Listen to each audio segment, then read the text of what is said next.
రూపాయలు ఇండస్ట్రీలకి సంబంధించినవి మా దగ్గర పెట్టడానికి అవకాశం ఉన్నట్టుగా ఈ 32,000 కోట్లలో 11,000 వాళ్ళు ట్రేస్ చేశారు. మొన్న నాదెండ్ల మనోహర్ గారు మన పాత స్పీకర్ గారు రైట్ టు ఇన్ఫర్మేషన్ కింద అడిగాడు, ఎన్ని ఇండస్ట్రీలు వచ్చాయండి ఆంధ్రాకని. అంటే ఆయనకి పంపించారు ఒక లిస్టు. ఆ లిస్టు ప్రకారం అన్ని హోటల్సే, 3 స్టార్ 5 స్టార్ 7 స్టార్ హోటల్స్, హోటల్కి ల్యాండు ఒక్కటి పూర్తవలా.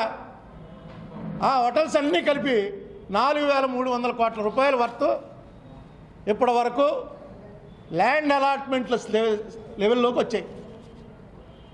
హోటల్ పెట్టం, మీరు పెట్టచ్చు, నేను పెట్టచ్చు, అడగచ్చు, ల్యాండ్ ఇస్తామంటే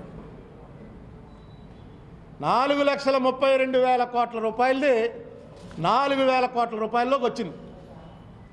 మీరు ఇందాకన్నా చూసారా 32,000 కోట్లు అప్లికేషన్లు వచ్చాయని.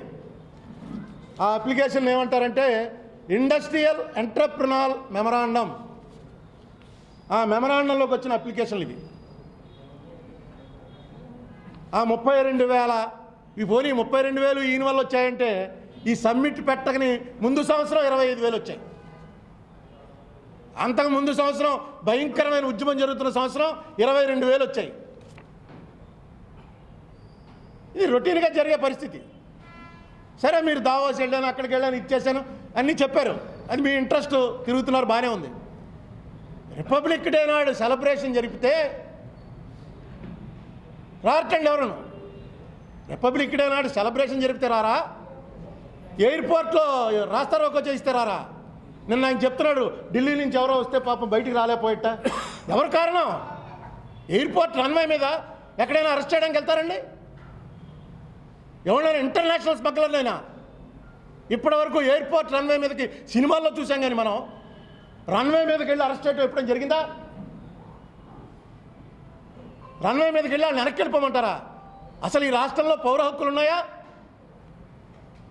రా, బయటికి రా, నువ్వు ఎయిర్పోర్ట్లోంచి అరెస్ట్ చేయి, నేను డిటైన్ చేస్తున్నావు అని చెప్పు, తీసుకెళ్ళేది ఎక్కడ పోలీస్ స్టేషన్లో పెట్టు.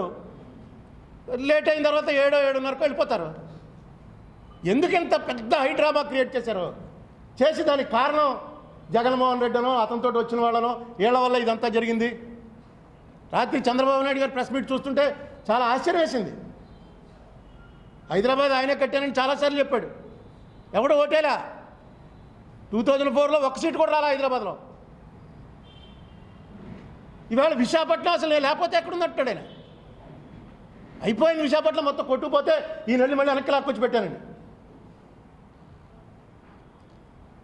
ఏమనుభవం ఉందా అతనికి? అసలు ఎవరికైనా అనుభవం ఉంది? నేనే సీనియర్ మోస్ట్, నేనే ఈ దేశంలో నెంబర్ 1 అంటున్నాడు ఆయన. అసలు అనుభవం గురించి మాట్లాడే హక్కు చంద్రబాబు నాయుడుకు ఉందండి? ఎవరిది పార్టీ అయింది? పేపర్ కూడా చదవని ఎన్టీ రామారావు వచ్చి రాష్ట్రం అంతా తిరిగితే 9 నెలల్లో అధికారంలోకి వచ్చాడు. ఆ పార్టీలోకి వెళ్ళావు నువ్వు. అప్పుడు దాకా నీకు అనుభవం ఉండి మంత్రి చేసి ఎమ్మెల్యే చేసి కాంగ్రెస్లో పెద్ద లీడర్ అయిన వాడివి 25,000 తేడాతోటి అనామకుడి మీద ఓడిపోయావు. అతని పేరు కూడా మన ఎవరికి గుర్తులేదు. ఎన్టీ రామారావు వేవ్లో. తర్వాత ఇలా రామారావు పార్టీలో చేరావు. నువ్వు అనుభవం గురించి మాడుతున్నావు. ఈవేళ నువ్వు వెళ్ళి చేతులు కట్టుకుని నిలబడుతున్న మోడీ ఎవరు? సర్పంచ్ కాదు, వార్డు మెంబర్ కూడా అవలా. తీసుకెళ్ళి ముఖ్యమంత్రిని చేసి తర్వాత ఎమ్మెల్యేని చేశారు. అనుభవం ఏంటి? ఏం మాట్లాడుతున్నారు? పెద్ద అనుభవం ఉన్నటువంటి కాంగ్రెస్ పార్టీ హేమాహేమీలు అందరూ ఉన్నవాళ్ళని మోడీ అనేవాడు ఒకడు వచ్చి అబ్సల్యూట్ మెజార్టీతో కొట్టేశాడా లేదా? అనుభవం ఏంటి? ఇక్కడ ప్రజలు ఏం కోరుకుంటున్నారు? ప్రజలకు ఏం సమాధానం చెప్పాలి? మిమ్మల్ని క్వశ్చన్ చేయడానికి కూడా అనుభవం కావాలంటే పరీక్షలు పెట్టించండి. ఆ అనుభవం పరీక్షలు పాస్ అయిన వాడే మిమ్మల్ని క్వశ్చన్ చేస్తాడు. నిన్న అడిగాడు, ఆయన కూడా అడిగాడు, రండి నా దగ్గరికి వచ్చి చూపించండి ఎక్కడుందో ఇన్సెంటివ్స్ ఉన్నాయని, స్పెషల్ కేటగిరీ స్టేటస్కి ఇండస్ట్రీకి సంబంధం ఏంటి అని. నేను రెడీగా ఉన్నాను. మీకు ఇప్పటికి పట్టిసీమ మీద, పోలవరం మీద 100 సార్లు అడిగాను మిమ్మల్ని. నేనేం చంద్రబాబు నాయుడు గారినో మంత్రులను ఎమ్మెల్యేలను రమ్మని అడగట్లే. మీ అధికార ఆమోదముద్ర పొందినవాడు ఎవడైనా సరే నేను రెడీ. నెక్స్ట్ నాకు ఏ పార్టీ సంబంధం లేదు, ఇమీడియట్గా చెప్తాను. నా తప్పు అనుకోండి, తప్పయింది, ఎస్ మీరే రైటు, నాకు తెలియదు, నాకు రాంగ్ ఇన్ఫర్మేషన్ వచ్చింది. నేనేమి నిష్ణాతుడిని కాదు, నేనేమి ఎకనామిస్ట్ని కాదు. మీలాంటి వాళ్ళు ఎవరో పంపించిన వాటిని బట్టి నేను మాట్లాడతాను. నేను నమ్మి మాట్లాడుతున్నాను. ఒకవేళ నా నమ్మకం తప్పు అయితే చెప్పండి, నువ్వు చెప్పింది తప్పయా అని. ఇదో మొన్న యనమల రామకృష్ణ గారు అనౌన్స్ చేశారు. ఏం అనౌన్స్ చేశారు ఆయన? 99,000 కోట్ల రూపాయల సంస్థలు వచ్చాయి, 455 సంస్థలు వచ్చాయి ఈ ప్రభుత్వం వచ్చాక. అందులో 250 సంవత్సరాలు ప్రొడక్షన్లోకి వచ్చాయి. ప్రకటించండి, వైట్ పేపర్ వెబ్సైట్లో పెట్టండి, పేర్లు, ఈ ఇండస్ట్రీల పేర్లని పెట్టండి,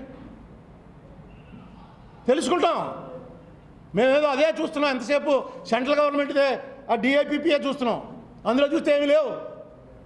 అయితే అందులో తెలియకుండా ఇన్ని ఇండస్ట్రీలు వచ్చాయని మీరు చెప్పారు, లిస్టు కట్టండి. ఆ ఇండస్ట్రీలు కడితే తెలుసుకుంటాం. ఎందుకు ప్రజలకి చెప్పడానికి మీరు ఇంత బాధపడిపోతున్నారు? ఎందుకంటే అక్కడ ఏమీ లేదు కాబట్టి. ఈ చెప్తున్నవన్నీ కూడా కట్టుకథలు చెప్తున్నారు కాబట్టి గ్రౌండ్ రియాలిటీ ప్రజలకి తెలియకుండా ఉండాలనేటువంటి ప్రయత్నం చేస్తున్నారు. మీకు ఎందుకు అవసరం లేదు అని చెప్తున్నాను నేను. చంద్రబాబు నాయుడు గారు ఏ కారణాల వల్ల కేంద్ర ప్రభుత్వం ఇవ్వాల్సినటువంటి స్పెషల్ కేటగిరీ స్టేటస్ ఇవ్వకపోతే, మొన్నటిదాకా స్పెషల్ కేటగిరీ స్టేటస్ గురించి నా రక్తం ఉడికిపోతుంది అన్నటువంటి మనిషి, అసెంబ్లీలో తీర్మానం చేయించినటువంటి మనిషి, అసలు స్టేటస్కిను ఇండస్ట్రీకి సంబంధం ఏముందని వేళ అంటున్నారంటే ఎక్కడ బ్లాక్ మెయిల్కి లొంగిపోయారు? అది చెప్పండి. నన్ను బ్లాక్ మెయిల్ చేస్తుంది సెంట్రల్ గవర్నమెంట్, నన్ను జైల్లో పెడతానంటుంది, అందుకే నేను ఇలా చేయవలసి వస్తుంది. నేను జైలుకైనా పోతాను కానీ ఈ సెంట్రల్ గవర్నమెంట్ ఆదేశాలను తీసుకోను అని ప్రకటించండి. రాష్ట్రం అంతా మీ వెనకాల ఉంటుంది. మాకు తెలిసి మీరు ఆ ఓటు నోటు కేసు ఇలాంటి కేసులు ఇవే పెద్ద కేసులేం కాదు.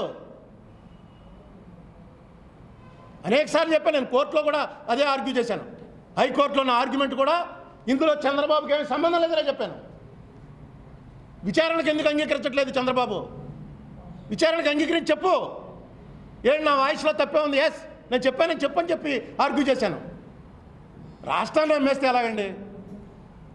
షెడ్యూల్ 9 షెడ్యూల్ 10 ఇవ్వమంటే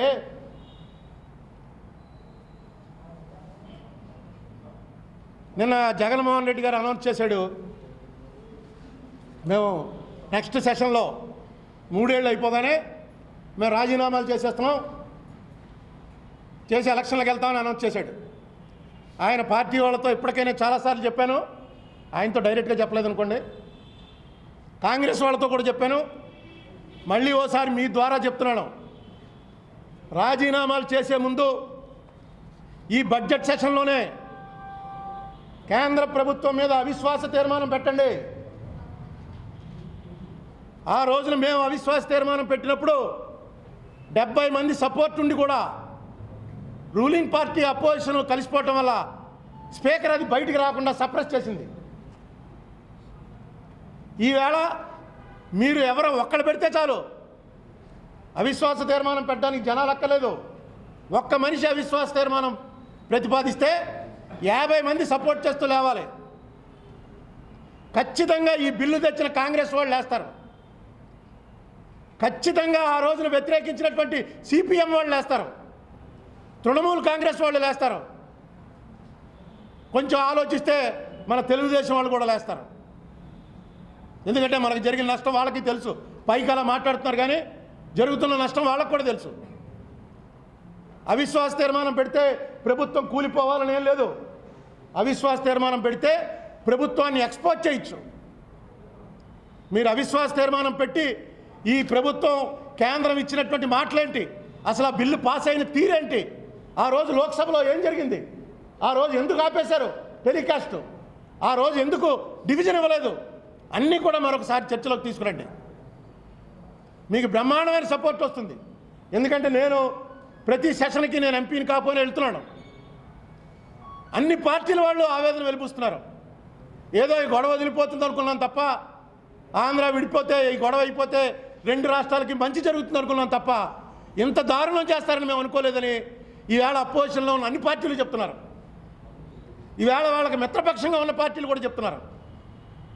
అవిశ్వాస తీర్మానం ప్రతిపాదించండి, ఈ ప్రభుత్వాన్ని ఎక్స్పోజ్ చేయండి. చట్టాలు కూడా అమలు చేయడానికి ఈ ప్రభుత్వం ఏమాత్రం కూడా ఆలోచనే చేయదు. మీరు స్పెషల్ కేటగిరీ స్టేటస్ అంటే ప్రధానమంత్రి అనౌన్స్ చేశాడన్నారు. ప్రధానమంత్రి అనౌన్స్ చేసినటువంటిది అసలు దాని వాల్యూ ఏంటి? హౌస్లో ప్రధానమంత్రి ఒక స్టేట్మెంట్ ఇస్తే దాని వాల్యూ ఏంటి? అది కూడా మీ నో కాన్ఫిడెన్స్ మోషన్లో మెన్షన్ చేయండి. అవసరమైతే సొలిసిటర్ జనరల్ని పిలవాలి, ఎందుకంటే సొలిసిటర్ జనరల్ వచ్చి హౌస్లో కూర్చునేటువంటి హక్కు ఉంది. లీగల్ ఇంప్లికేషన్ ఏంటో అడగండి. ఎంత అన్యాయం అయిపోయామో ఈ దేశం మొత్తానికి. ఏ సభలో అయితే టెలికాస్ట్ ఆపేసి మమ్మల్ని అందరినీ గెంటేసి తలుపులు మూసేసి డివిజనే లేకుండా ఓటింగే లేకుండా అయిపోయింది బిల్ అన్నారో, ఆ మొత్తం కథంతా మళ్ళీ వినిపించండి. అప్పుడు మీ రాజీనామాలు చేయడం ప్రజల్లోకి రావటం. అవిశ్వాసం నెగ్గదు, నెగ్గక్కర్లేదు, కానీ ప్రధానమంత్రి సమాధానం చెప్పక తప్పదు. లీడర్ ఆఫ్ ద హౌస్ ఖచ్చితంగా ఆ రోజు సమాధానం చెప్పాలి. సమాధానం చెప్పిన తర్వాతే ఓటింగ్ ఉంటుంది. ఓటింగ్ టైంకి మీరు మెజార్టీ లేకపోతే వాకౌట్ చేసి వచ్చేయచ్చు. వాకౌట్ ఇంకా డ్రామాటిక్గా చేయాలంటే అక్కడే మీ రాజీనామాలు స్పీకర్కి ఇచ్చి వచ్చేయచ్చు. మీరు నిర్ణయం తీసుకున్నారు కాబట్టి నేను చేసేటువంటి ఈ ప్రతిపాదనను కూడా ఆలోచించండి. ఎందుకంటే ఇలాంటి ఘోరం జరగకూడదు. ఇది దేశం యొక్క సమైక్యతకే ప్రమాదం. ఈ దేశంలో ఎవ్వరూ కూడా ఈ ప్రభుత్వమే నాకు ద్రోహం చేస్తుందన్న ఆలోచనలోకి రాకూడదు. ఇంతకాలం మనకి ద్రోహం జరుగుతుంటే ప్రభుత్వాలు పట్టించుకోవట్లేదురా అన్న బాధే ఉంది, కానీ ప్రజల్లో ప్రభుత్వాలే ద్రోహం చేస్తాయి, పార్లమెంటే ద్రోహం చేస్తుంది అనే భావన మాత్రం జనంలో రాకూడదు. ఈవేళ ఆంధ్రప్రదేశ్ ప్రజల్లో అది వచ్చింది. ఎందుకంటే టీవీలు వచ్చేసాయి, సోషల్ మీడియాలో వచ్చేసాయి. చంద్రబాబు నాయుడు గారు ఎవడు చెప్పాడయా ఇన్సెంటివ్స్ ఇండస్ట్రీకి ఏంటి సంబంధం అనగానే రెండు పంపించేస్తున్నారు. ఇండస్ట్రీ రావాలి, ఇండస్ట్రీ కావాలి, 15 ఏళ్ళు కావాలి అని చంద్రబాబు గారు చెప్పింది ఒక ముక్క, దాని పక్కనే ఏముందా సంబంధం, ఏమీ లేదు అని ఒక ముక్క. సుజనా చౌదరి గారు పందులు పోటీ పెట్టుకోండి, కోళ్ళ పోటీ పెట్టుకోండి అని అన్నది ఒక పక్కన. ఆ రోజున ఈ దేశంలో అసలు మేము భాగస్వాములవా, ఇండియాలో ఆంధ్రప్రదేశ్ ఉందా, ఏమిటి అన్యాయం అని పార్లమెంట్లో చెప్పింది ఒక పక్కన. వీళ్ళ జనంలో అది చూస్తుంటే, ముఖ్యంగా ఇది యువత ఎక్కువ చూస్తారు, యువతలో అది చూస్తుంటే ఒక రకమైనటువంటి ఏయభావం వస్తుంది మన పార్లమెంటరీ డెమోక్రసీ మీద. దీన్ని ఆపాలి, ఎందుకంటే దీన్ని మించినటువంటి మంచి సిస్టమ్ ఈ దేశంలో కానీ ప్రపంచంలో కానీ లేదు. ఆల్ సెడ్ అండ్ డన్, ఇదే కరెక్ట్.